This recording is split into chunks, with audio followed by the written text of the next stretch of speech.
بسم اللہ الرحمن الرحیم۔ السلام علیکم بہن بھائیو، بیٹر بیٹیو، ویلکم ٹو مائی چینل۔ آج کی ویڈیو کا عنوان ہے کہ استقامت علی الحق کا انعام۔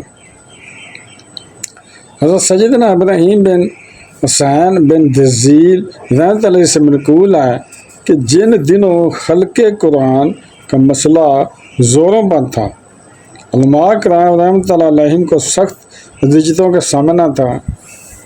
ظالم خلیفہ ہر شخص کو سزا دے رہا تھا جو خلق قرآن کے عقیدے میں اس کا مخالف تھا۔ حضرت سیدنا عفان علیہ الرحمہ کو بھی شاہی دربار میں بلایا گیا۔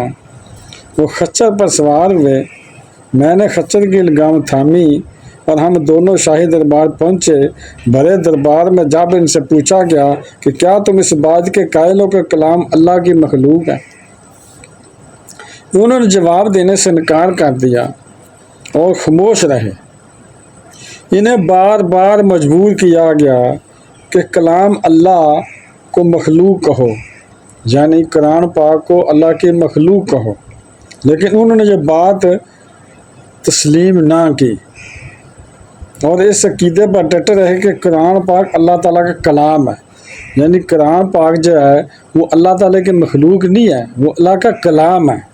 تو وہ جو کافر تھا وہ کہتا تھا اسے اللہ کی مخلوق کہو، وہ بندہ کہتا تھا، ظالم شخص۔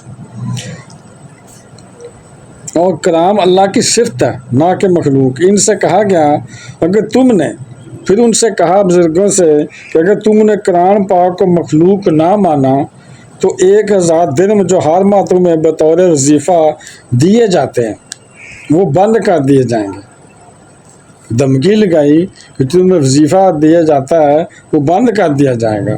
تو آپ رحمت اللہ نے جی آیت مبارکہ پڑھی، وَفِي السَّمَاءِ رِزْقُكُمْ وَمَا تُوعَدُونَ، جس کا ترجمہ یہ ہے کہ اور آسمان میں تمہارا رزق ہے اور جو تمہیں وعدہ دیا جاتا ہے، یعنی تمہارا رزق تو اللہ کے پاس ہے جو تمہیں دیا جاتا ہے۔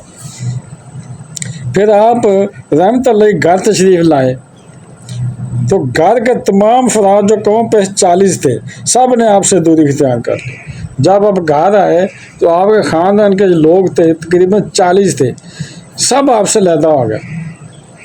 انہوں نے کہا کہ آپ تو رزق اپنا وظیفہ بند کروائے ہیں، بات نہیں مانی، سارے علیحدہ ہو گئے، سب نے ساتھ چھوڑ دیا، تو آپ اکیلے رہ گئے۔ پھر دروازہ کھٹکا اور ایک اجنبی شخص اندر آیا، یعنی جسے آپ جانتے نہیں تھے۔ وہ شخص آیا جو گھی فروش لگ رہا تھا، گھی بیچنے والا لگ رہا تھا۔ اس کے پاس 1000 درہم کی ایک تھیلی تھی۔ اس نے وہ تھیلی آپ رحمت اللہ کے سامنے رکھی اور کہا، اے ابو عثمان، جس طرح آپ نے دین کو قائم رکھا، یعنی جس طرح آپ نے سچی گواہی دی، ڈٹے رہے، یعنی سچی گواہی دی کہ قرآن پاک اللہ کی مخلوق نہیں ہے، یہ اللہ کا کلام ہے، اللہ تعالیٰ کی صفت ہے، اللہ تعالیٰ کی شان ہے، اسی طرح اللہ تعالیٰ آپ کو بھی قائم رکھے۔ اور یہ 1000 درہم آپ کی بارگاہ میں تحفتاً پیش کرتا ہوں، قبول فرما لیں۔ انشاءاللہ اسی طرح ہر ماہ آپ کی خدمت میں 1000 درہم پیش کیا کروں گا۔ یہ کہہ کر وہ شخص وہاں سے چلا گیا۔ دیکھیں کیسی بات ہے، وہ بادشاہ وہ ظلم کر رہا ہے، وہ کہہ رہا ہے کہ ایسے کرو ایسے کرو، آپ نے انکار کر دیا، آپ نے غلط کام نہیں کیا، سچی چیز کی گواہی دی، تو اللہ تعالیٰ نے کیسا کرم کیا کہ ایک شخص بھیج دیا۔ وہ جو دینار ادھر سے ملتے تھے جو بادشاہ کہتا تھا بند کر دوں گا، وہ دے بھی گیا اور یہ بھی وعدہ کر کے ہر ماہ آپ کو ملا کرے گی۔